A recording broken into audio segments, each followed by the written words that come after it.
Hello, everybody, and welcome to another edition of the Zone Star State podcast. I'm Matthew Brune, and joining me today is the head coach of TCU women's basketball, Mark Campbell. Coach, how are you doing today? Good. Just in the office and obviously going through some film stuff after our win last night.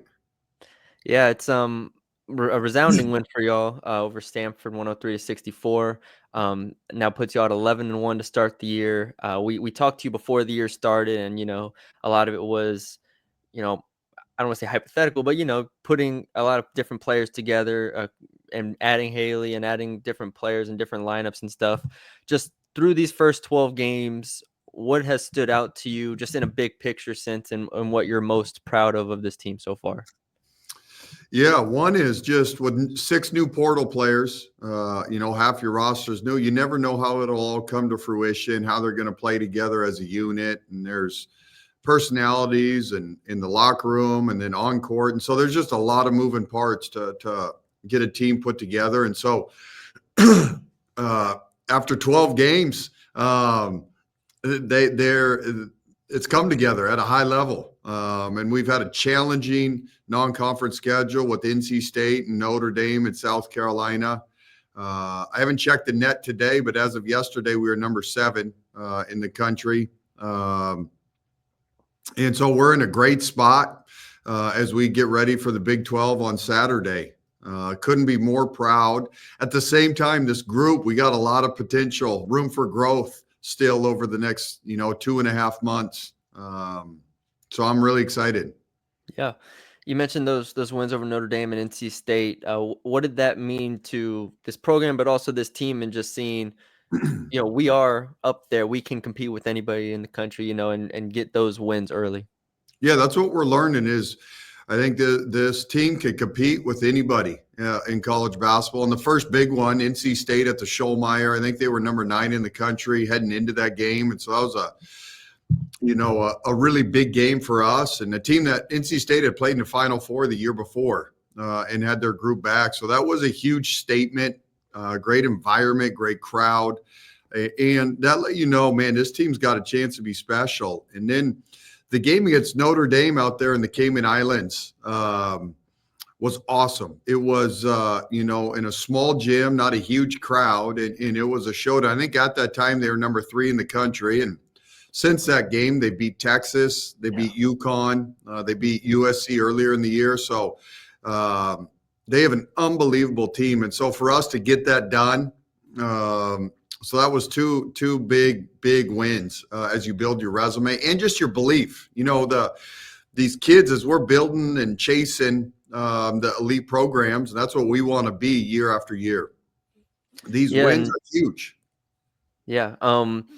Has anything surprised you so far through 12 games with this team and just how y'all have been able to play? Oh, for sure. Yes.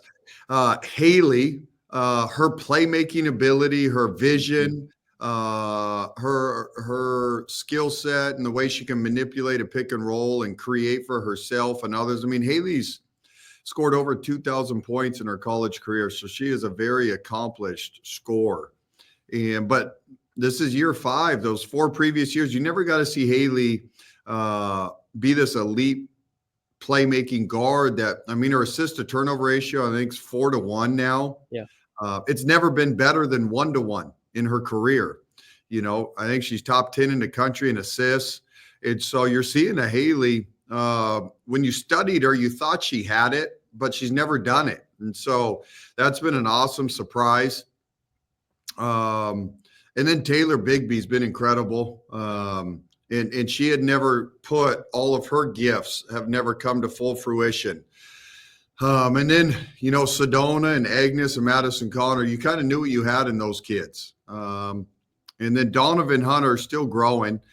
She has a hard job, she's only a sophomore, and learning our whole system with new coaches, new team as a point guard is tricky. And so, but Haley's been the biggest surprise. I knew she was one heck of a player and one of the best players in the country, and she's even better than I thought. Yeah, the passing has been incredible to see, just how comfortable she's been in different ball screens and different actions and stuff. Do you have a favorite moment with Haley this year? Like, I go back to obviously the game where she had the 10 assists for the first time, and the post game video where I mean, she starts breaking down there. I mean, you could tell how much it means to her to kind of not only round out her game, but just be seen in this light coming off of, the year she had at LSU, which she was still a great player, but it was like trying to figure out how she fit, and now she feels comfortable there. Is that a moment that's going to stick with you kind of for a long time?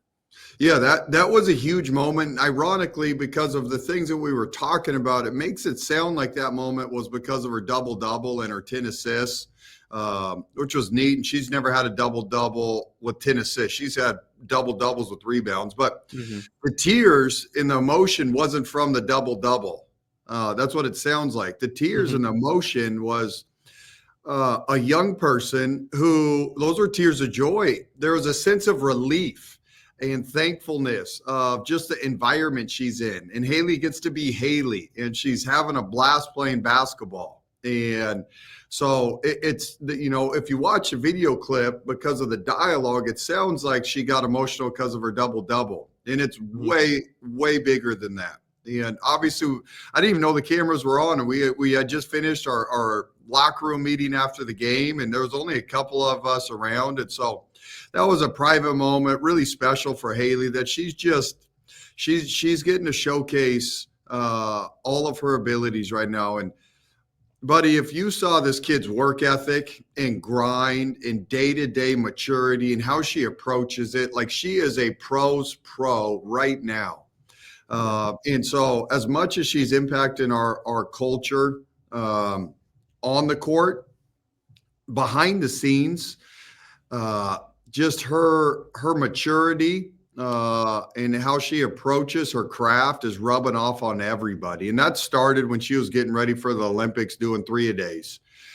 Since she's been here, this kid, it's even me. It's inspiring. You want to make sure you get everything dialed in to make sure we maximize the talent that we have, to maximize Haley, because there's just not many that come along that are like her. Sabrina Ionescu had a similar maturity, competitive spirit, work ethic. But it's incredible how those individuals elevate everybody. So we get 18 league games with her, and hopefully when the dust settles, when March comes around, we'll be in position for a March Madness berth. And heck, we're shooting in women's basketball. If you can get a top 16 seed, you get 2 home games. So Yep. we got 18 games. See if we can compete for a Big 12 title and earn a spot to host 2 games. Yeah. You kind of mentioned it earlier, but Sedona and Madison Connor both returning. Like you said, you knew what you had in them. You knew the talent level. I mean, heck, Madison Connor is coming off of last night scoring, what was it, 33 points. So you know what you have in them. What has it been like to see them also elevate their games, and also for Madison in particular, learning how to play off ball more than she did last year, where last year it was kind of just, everything was on her to go and do so much, and now she can play off ball a little bit more. No, you nailed it. So Madison and Sedona last season kind of broke through for the first time in their careers at a high level and produced and carried a program. And those two have taken their games to the next level. And they had great off seasons. They want to be pros. And so they're just incredibly motivated to maximize their last year of college basketball. And so what you're seeing, I mean, that's our 3-headed monster, Sedona Mhm. and Madison and Haley. And each of them, what's fun about those 3, they all have special gifts, but their talents are different. Mhm. They complement each other. Literally, the big 3 is just a perfect complement, and they're all old. They're all in their last year of eligibility. They all want to maximize this season, and they want to put themselves in position to have a deep run in March. And so it's been neat to see Madison's and Sedona's evolution. Um, and each of them have been on their own journey over their college career.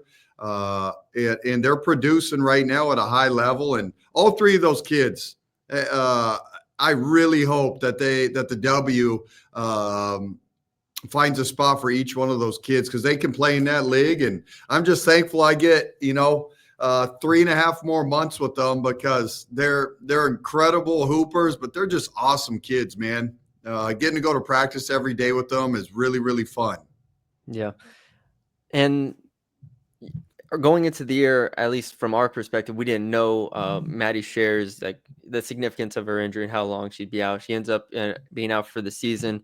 Just I guess on a fundamental note, how is she approaching that rehab and just trying to get back on the court eventually, and just what has it been like to kind of help her through the process? Yeah, man, it's a bummer. Can you imagine if she was out here with this group as well? I mean, Yeah. Maddie's one of the best playmaking guards, versatile guards in the country. Um, it's a I didn't mean bummer. to stress. I didn't mean to stress you out with that. I know. What would that look like if she was running around with this group? Yeah. Um, but that's the journey of life and sports. You got to take the good and bad. And so Maddie right now is by redshirting, it kind of takes the pressure off having to rush Mhm. back Yeah. and get your reps and get in shape and learn the system because she's missed quite a bit of basketball. So by redshirting, it kind of allows us to turn the page and figure out what we got to do for this year and the kids that we have. And then for Maddie, it goes, okay, you kind of take a deep breath and just know you're playing the long game to get ready for next season. And so it's neat. She's an incredible young lady. Right now, she's getting to see the game for the first time ever from a different perspective. She's never sat out a season. And so it's almost a cheat code for kids when they get to take a step back, kind of see the game of basketball from a coaching perspective, hear things from a coaching perspective.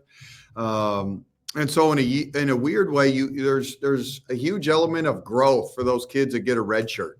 It's going to be fun to get her back, and you're going to have Donovan Hunter and Taylor Bigby and Maddie Shear. I mean, talk about a really talented group of kids at the guard position. So we're excited for Maddie. It's going to be fun when she gets plugged into our pick and roll system. She at practice she teases you when you get to see what she's capable of. Y'all are obviously approaching conference play now. I mean, y'all play UCF on the 21st here, and then you have, I think, however long of a break, and then continue it. But what I guess for you is the point of emphasis here, approaching a conference play, and coming off the South Carolina game, just what y'all have grown and what y'all have learned over the past couple weeks now approaching conference play. Yep, you hit it. So for our league, we play 18 league games, and once you get to league, there's no gimmies. I don't care what the record is in the preseason. It's just something about once conference starts, everybody's starting with the blank slate. Everybody's 0-0. Whether you went 11-1 in non-conference or 6-5 in non-conference, everybody feels like they got a fresh breath of air, and so winning on the road is tough in any league. And obviously, our opener's on the road in Orlando against UCF. And so you got to take it one game at a time. You got to lock in. Obviously, you got to stay healthy during this journey. And you got to stay consistent. We got to keep getting better. That's the key of this thing. You're 12 games into the season, but it's the teams that keep getting better each week. And we got to get better defensively. I think we still got to get better on the glass. I love our offense. Right now, we're in a really good rhythm. We're sharing the ball. I think we're top 5 in the country in assists and assist turnover ratio. So what they're doing on the offensive end is fun to watch and proud of them. But we got to get better defensively to accomplish what we want to accomplish.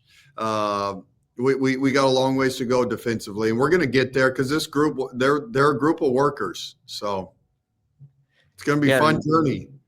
Yeah, no, it definitely will. How much have you already looked into UCF? Are you already in that mode, or do you have a couple days here, Nope. tomorrow and Friday to kind of prep? Heck no. Turn the page last night, get home, get on Synergy. It's the greatest tool ever invented for sports. Um, and so Coach Nia is dialed in on the scout. And, we got all of our coaches that have their scouts divvied up. And so they've been diving into each of their teams. Today's off for us, so it allows me to really dive into them. And then we'll get Thursday, Friday of practice and tip off at Saturday afternoon and see if we can start off 1-0. But they're talented. They got a great center and point guard, one of the best scorers in our league from a year ago's back. And they, because of the portal, how everybody's rosters new. Half the rosters new, it seems like, at every school. So we're excited. You just truly got to take this one game at a time. But getting that first one will be big, and getting it on the road. It's hard to get road wins, buddy. Mm-hmm. Yes, definitely. Well, all right, Coach. That's all I had. I appreciate you coming on and joining us again. Best of luck to you the rest of the year. Congrats on a strong start, and we'll be continuing to watch and continue to talk about y'all's team. Hey, it's good to see you. I'll come on anytime. I hope the next time I come on, we're rolling through Big 12, hopefully. But thanks for having me, and thanks for covering us. Yes, sir. Appreciate it. Have a good one.